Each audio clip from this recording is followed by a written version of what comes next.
आपका हार्दिक स्वागत करता हूं। आज मैं कुछ अच्छे क्वेश्चन लेके आया हूं। आपके हाई लेवल क्वेश्चन हैं कि जैसे पहला सवाल क्या कहता है अपने पास कि 3 वर्ष के लिए तथा 2 वर्ष के लिए चक्रवृद्धि ब्याज एवं साधारण ब्याज के बीच का अंतर का अनुपात क्रमशः 23:7 है। ब्याज की वार्षिक दर ज्ञात की थी। ठीक है, यानी सवाल की थीम क्या कह रहा है कि 3 वर्ष के लिए तो उसने क्या किया, चक्रवृद्धि एवं साधारण ब्याज के बीच का अंतर है वो 23 यूनिट का दिया है। फिर कहता है कि 2 वर्ष के चक्रवृद्धि एवं साधारण ब्याज का अंतर कितना दिया है, 7 यूनिट का दिया है। हमसे पूछा जा रहा है कि उनकी फिर दर क्या होगी। तो दोस्तों मैं आपको कुछ ट्रिक्स बता रहा हूं नॉर्मल हिसाब से कि अगर आपको कोई दर के आगे फिर आगे दर के बारे में पूछा जाए तो क्या करना होता है कि अगर अपने से पूछा जाए कि 2 वर्ष के चक्रवृद्धि ब्याज क्या होगा, सिर्फ 2 वर्ष का चक्रवृद्धि ब्याज, तो आपको क्या करना है, ऐसे लिख लेना। फिर क्या करना है, दोनों को ऐड कर दोगे। तो ऐड करने का मतलब कि r के साथ क्या ऐड कर दोगे, r प्लस क्या करना है, इन दोनों का गुणा और बटा में क्या लगा दोगे आप 100। तो अपने पास क्या आ जाएगा 2r plus r into r square बटा के अंदर 100, और ये क्या चलता है, परसेंटेज में चलता है। तो ये अपना बन जाएगा 2 वर्ष के CI।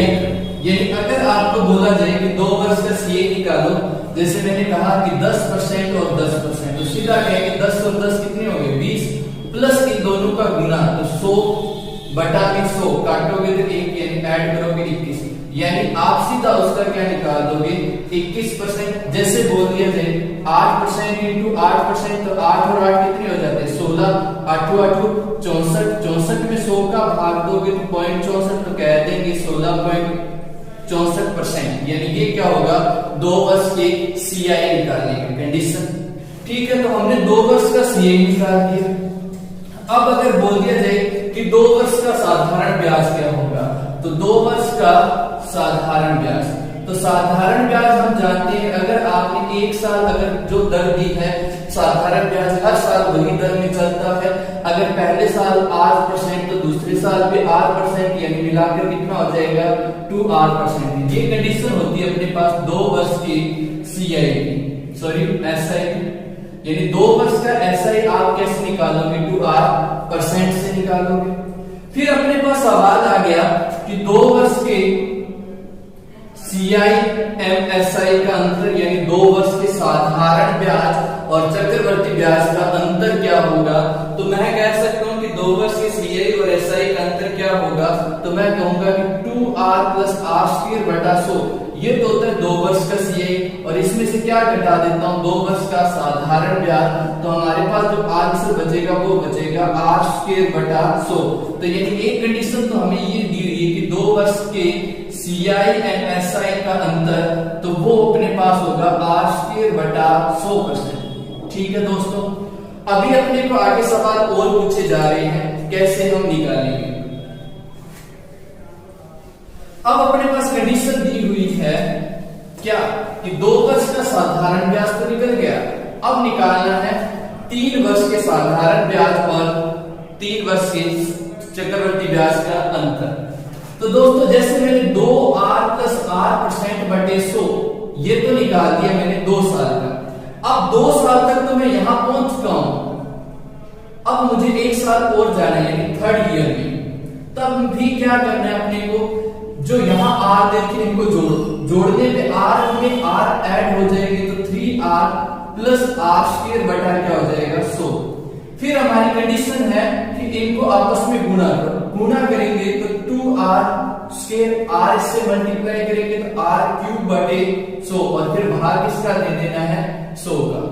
ठीक है, अब इसको मल्टीप्लाई करो, 100 का 2 से मल्टीप्लाई करेंगे तो 200r बटा के अंदर r क्यूब, ये बटा वाला 100 कहा किसके नीचे आ जाएगा, तो ये हो जाएगा 10,000, और प्लस किसमें करना है 3r प्लस r स्क्वायर बटा 100 में। तो ठीक है दोस्तों, ये हो जाएगा अपनी 3 वर्ष का CI निकालने का फॉर्मूला। ठीक है, ये तो अपने कई बार फॉर्मूला बोला जाता तब है, वरना अदर कंडीशन में भी हम इसको यूज कर सकते हैं। अब चाहो तो 3 वर्ष में इसको सॉल्व भी कर सकते हैं। जैसे एलसीएम ले लो इनका, एलसीएम क्या आ जाएगा 10,000। 100 का इसके नीचे कुछ ही नहीं है तो सीधा लिख सकते हैं कितना 30,000 प्लस आर, भाग देंगे 100 बचेगा, 100 इससे गुणा करेंगे तो 100 आर स्क्वायर, 1000 से 1000 कैंसिल, क्या बचेगा only 2r square plus r cube. अब सब में कॉमन क्या दे रखे हो, अब इसको मल्टीप्लाई किया, मल्टीप्लाई करते हमारे पास सॉरी प्लस करते हमारे पास क्या आ जाएगा 30,000 के साथ R plus 300 R square plus R की क्यूब बटा के अंदर 10,000। अब यहां से क्या कॉमन ले सकते हैं, या तो आप आर कॉमन ले लो या आप यहां क्या कर सकते हो 300 भी कॉमन ले सकते हो। इस तरीके से हम इसकी क्या बना लेंगे आर बना लेंगे। लेकिन सवाल में अपने पास सिर्फ इनका क्या पूछा गया है अंतर, तो हम यहाँ क्या करेंगे अंतर निकालने की कोशिश करेंगे। अंतर मतलब जैसे कि साधारण ब्याज 1 साल के लिए फिक्स होता है तो वैसे 3 साल के लिए भी क्या होगा फिक्स, तो 3 साल का साधारण ब्याज क्या बन जाएगा 3r के साथ परसेंट आ जाएगा। तो अब दोस्तों क्या करेंगे, अब हमें चाहिए 3 वर्ष की सीआई और एसआई का अंतर, तो हम 3 वर्ष का सीआई सॉरी एसआई क्या करते हैं माइनस, तो ये कैंसिल हो जाएगा। अब अपने पास जो कंडीशन बचेगी वो यहां तक, ठीक है, यहां तक स्क्रीनशॉट ले लेना। फिर अपने पास क्या हुआ कि ये जो कंडीशन बची है अब अपने पास वो बच गई 2 वर्ष के साधारण, जैसे 3r से 3r कैंसिल हो चुका है, ठीक है। अब अपने पास ये जो बच रहा है वो बच रहा है 3 वर्ष के सीआई और एसआई का अंतर। अब इसमें क्या करेंगे 10,000 रुपए जो सॉरी 10,000 है उसका क्या करेंगे एलसीएम 100 से कैंसिल करेंगे, 100 बच जाएगा, 100 इससे गुणा करेंगे 100 आर की स्क्वायर, 1000 से 10,000 कैंसिल, बच क्या गया 200 स्क्वायर प्लस आर की क्यूब। अब इनको मिलान करेंगे तो क्या बचेगा आर 100 आर स्क्वायर में 200 आर स्क्वायर जोड़ेंगे तो 300 आर स्क्वायर प्लस आर की क्यूब बटा के अंदर क्या आ जाएगा 10,000। दोनों में कॉमन क्या है, कम से कम हम आर स्क्वायर कॉमन ले सकते हैं, तो 300 प्लस आर बटा के अंदर क्या आ जाएगा 10,000 आ जाएगा, ठीक है। अब अपने को क्या करना है, ये आ चुका है अपने पास 3 वर्ष के सीआई एमएसआई का अंतर, ठीक है। अब सवाल की ओर बढ़ते हैं।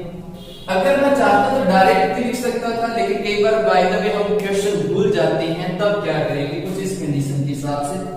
अब हमें दिया हुआ है कि 3 वर्ष के सीआई एमएसआई का अंतर और इसका अनुपात है 2 वर्ष के सीआई एमएसआई के साथ।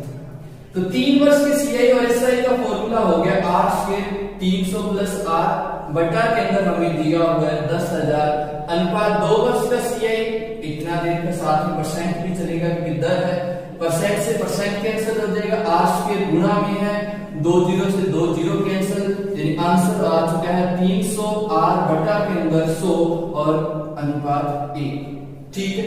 अब ये हमें अनुपात आ चुका है किनके 2 वर्ष के सीआई और 3 वर्ष के सीआई और एसआई का अंतर। तो यहां से हमारे पास क्या बनता है फॉर्मूला कि अगर हमारे पास आता है कि 2 वर्ष के सीआई और 3 वर्ष के सीआई और एसआई का अंतर, तो उसका फॉर्मूला ये रहेगा। और यहां अपने को क्या किया है, इनका अनुपात दिया हुआ है, इनका अनुपात दिया हुआ है 23/7, यानी जो हमारे पास क्या होगा 300 आर बटे में 100, ठीक है। यही हमें क्या कहता है 3 वर्ष के सीआई एसआई और 2 वर्ष के सीआई और एसआई का बीच का अंतर।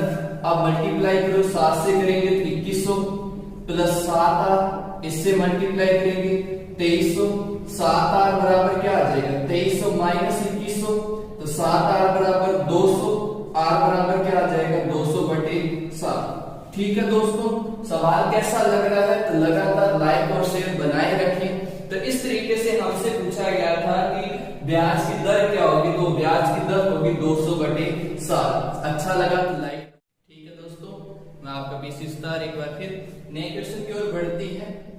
अब अगला सवाल हमें क्या कहता है कि एक आदमी ने 5% साधारण ब्याज वार्षिक दर से उधार लिया, यानी उसने एक व्यक्ति था वो कह रहा है कि मैंने 5% साधारण ब्याज की वार्षिक दर पे मैंने कोई राशि उधार ले ली, उसने 50% राशि क्या की, 10% चक्रवृद्धि ब्याज की वार्षिक दर पे उधार दी। मतलब उसने पहले तो उधार दिया धन, उसके बाद कहता है कि 50% राशि, यानी उसकी कोई 50% राशि थी और उसको 10% चक्रवृद्धि ब्याज पे यानी कंपाउंड इंटरेस्ट पे आगे किसी को दे दिया। 4 वर्ष के बाद उसने क्या हुआ, 4 वर्ष के बाद वो कहता है कि मुझे 3205 रुपए का लाभ अर्जित हुआ। यानी उसने जैसे ही गड़बड़ की, यानी कुछ धन लिया 5% के हिसाब से और आगे 10% के हिसाब से बेच दिया। बेचने के बाद वो कहता है कि उसको 4 साल के बाद 3205 रुपए का लाभ हो गया, तो वह राशि बताओ। अब दोस्तों यहाँ अपने पास कंडीशन दे दी है, वो 4 साल की है और 4 साल में अब हमें धन भी नहीं पता है, ठीक है। और अब ये भी नहीं कर सकते कि धन आधा के तो दर भी आधी कर दें, यहां से गड़बड़ हो जाएगी। अब हमें पता है कि जब 4 वर्ष का सीआई निकालने जाएंगे, सवाल पॉइंटों में भी आ सकता है। ऐसी संख्या रखें कि जिसका हम इतना परसेंट इजीली निकाल सकते हैं, तो वो होता है 100। लेकिन मानना तो वो धनराशि पड़ेगा, जिसको साधारण ब्याज फिर आधा करना पड़ेगा, 100 का आधा 50 हो जाएगा। इससे अच्छा है कि पहले ही मान लेते कि माना धनराशि थी या जिसको बोलती है मूल राशि, वो कितनी है, 200 यूनिट की है, ठीक है। अब उसने कहा कि 5% की दर से साधारण ब्याज है और साधारण ब्याज की कंडीशन है कि हर साल वो फिक्स रहता है, तो 4 सालों के बाद 5% की दर से वो दर कितनी हो जाएगी, 20%। यानी आपके पास कोई भी धन होगा, 4 साल का जो साधारण ब्याज होगा वह उस धन का 20% होगा, ठीक है। अब उसने कहा कि इसका 50% को क्या करता है, सीआई पे उधार देता है, यानी इसका 50% कितना होगा, 100 यूनिट होगा। लेकिन दर है वो 10% है और 4 साल का, 4 साल का 10% कैसे निकालेंगे, तो उसकी ट्रिक देखो, मैंने अपनी पिछली वीडियो में भी ये बताया हुआ था। अब एक बार फिर देख लेते हैं कि 10% के हिसाब से ये 10% की मैंने 4 कंडीशन बना दी, यानी 4 साल का। पहले 2 साल में बनाने की कोशिश करते हैं। 2 साल की बनाने की कंडीशन क्या होती है, दोनों को जोड़ो, दोनों का गुणा करो और 100 का भाग दे दो, कितना आएगा, 1 इसमें जोड़ेंगे तो कितना हो जाएगा, 21। फिर सेम कंडीशन यहां आ जाएगी, दोनों को जोड़ो, दोनों का गुणा करो तो 100 आएगा, 100 में 100 का भाग देंगे 1, यानी कितना हो गया, 21। यानी अब क्या है, 21। अभी इनको फिर जोड़ते हैं, फिर इनको जोड़ते हैं, यानी अब आ चुके अपने पास 21 और 21। कंडीशन, दोनों को जोड़ो, 21 और 21 42, दोनों का गुणा करो, 21 × 21 441, 441 में जब 100 का भाग दोगे तो 4.41, ये आंसर हो गया 46.41%, ठीक। तो ये अपने पास आ गया ब्याज। अब लाभ जो मिलता है वो मिलता है ब्याज का अंतर। तो ब्याज का अंतर देखते हैं। मेरे पास पहले 200 रुपए था, 200 रुपए का 20% निकालना है, तो 200 का 20% मैं कहूंगा कितना होगा, 40। फिर यहां कितना, ये 46.41 जो ब्याज मिल रहा है वो मिल रहा है 100 का, तो 100 का 46.41% कितना होगा, आप कहोगे 46.41 होगा। फिर इनका अंतर कितना, इनका अंतर है 6.41 का, और 6.41 की वैल्यू हमें कितनी दे रखी है, 3205 की, क्योंकि दोनों को, अब देखो ब्याज उसने बैंक को 40 के हिसाब से दिया और खुद 46.41, यानी उसने लाभ कितना कमा लिया, 6.41 का। 6.41 की वैल्यू 3205 दे रखी है, तो 1 किसके बराबर आएगा, 500 का। इसका भाग देंगे, 5 का पॉइंट हटाते तो गुना 100 लगा देंगे। और अब कहता है कि वह राशि, तो वह राशि मैंने क्या मानी थी, 200 यूनिट, यानी 1 यूनिट बराबर 500 है, तो 200 यूनिट कितनी होगी, आप कहोगे 1 लाख। तो यानी जो उधार ली गई राशि थी वो थी 1 लाख रुपए। ठीक है दोस्तों, बढ़िया लग रहा है तो लगातार लाइक पे प्रेस करते चलिए। ठीक है, तो दोस्तों अब अपना नेक्स्ट क्वेश्चन स्टार्ट करते हैं। ए ने 4096 रुपए की राशि 18 माह के लिए 12.5% की प्रतिवर्ष की दर से अर्धवार्षिक रूप से संयोजित चक्रवर्ती ब्याज पर निवेश किया तो प्राप्त धनराशि क्या होगी। यानी इस बार धनराशि का मतलब होता है मिश्र धन, जिसमें मूलधन और ब्याज जुड़ के आएगा। अब कंडीशन क्या दे दी इसने, अर्धवार्षिक दे दी, समय है वो 18 माह का है, दर हमें दे रखी है 12.5%। ठीक है, अब अगर हम इसको अर्धवार्षिक करने जाते हैं तो पॉइंटों में और ज्यादा चला जाएगा, करना है तो कर भी सकते हैं।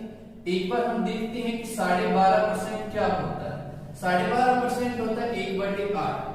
कैसे हुआ, तो इसको गुणा करेंगे 24 में 1 जोड़ेंगे 25/2, परसेंट हटाते हैं तो बटा में 100, 25 से काटा 4 बार 1/8 जो हमने निकाला था। इसका करते हैं अर्धवार्षिक। अर्धवार्षिक करने पे आप देखोगे क्या बन जाएगा 1/16, यानी आपके पास जो 16 रुपए होंगे उसका साल का जो ब्याज होगा वो 1 रुपए होगा। लेकिन चक्रवर्ती ब्याज है इसका 16 में 1 जुड़ के यानी साल के एंड में जाके क्या हो जाएंगे, ये 17 रुपए हो जाएंगे। यानी 16 रुपए थे वो 17 रुपए हो गए। और ऐसी कहानियां वो अर्धवार्षिक है 6 माह की। और अगर 18 माह की बात करूं तो यानी 6 माह की कितनी किस्तें बनेगी, 3 बार बनेगी। यानी ये हम कितनी बार चुकाएंगे, 3 बार चुकाएंगे। कौन सा धन था, वो था ये। अब ये आप जानते हो कि 4096 क्या है, वो 16 × 16 यानी 16 की क्यूब है, इसलिए ये पूरी संख्या यहां से कट जाएगी। अब हमारे पास आ गया 17 × 17 × 17 और 17 की क्यूब होती है वो होती है 4913, यानी ये हमारा क्या हो जाएगा, आंसर हो जाएगा। इसी तरीके से यहाँ धनराशि पूछ ली गई है। हो सकता है यहां से हमसे पूछ लिया जाए कि चक्रवर्ती ब्याज क्या बनेगा। तो चक्रवर्ती ब्याज बनाने के लिए हम क्या करेंगे, या तो हमारे पास यहाँ देखो अपने पास मिश्र धन आ चुका है, मूलधन हमें पता है 4096 है, तो हम इसमें से क्या कर देंगे, इसको माइनस कर देंगे। और माइनस करने के बाद हमारे पास जो आंसर बचेगा वो बचेगा ये। ठीक है, तो आपको जैसे बढ़िया लग रहा